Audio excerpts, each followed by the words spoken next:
Hillary Clinton, I said the other day that what she's going to do is try and position herself as a moderate, as somebody who's temperate, as somebody who's thoughtful, somebody who's moderate. And by God, she started today. Here she is on the CBS News, whatever that is. The CBS still around? Does it still exist? Cut 2, go.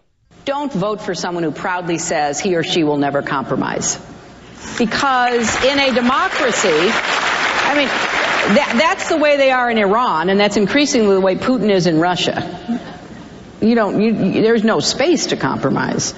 In our country, unless we believe that a certain group of people have all the truth, and therefore what they say should be followed as though it were scripture, you got to compromise. You give a little to get something, and that's the way our system has survived, the longest surviving democracy in the world. Secondly, don't give them any money. Find somebody of your party who's sensible, who understands the legislative process, who's not going to Washington proudly to destroy what our founders built because they have a better idea about how to run our country. You believe this?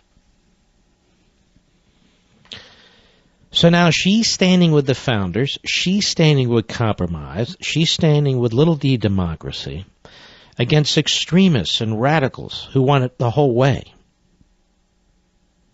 Pathetic. But that's where she's going to go when she runs for president. Now I could say, oh, you heard it here first. Who cares where you heard it? I'm just looking at this, I'm listening to her, and I'm telling you that this is what she's doing, this is what she's going to do. She's going to claim to fill the moderate center. And she's going to talk like this. She actually sounds like Chris Christie, doesn't she, Mr. Producer? Starting to sound like each other. And then if she's elected, she will rule with an iron radical fist the way Obama does.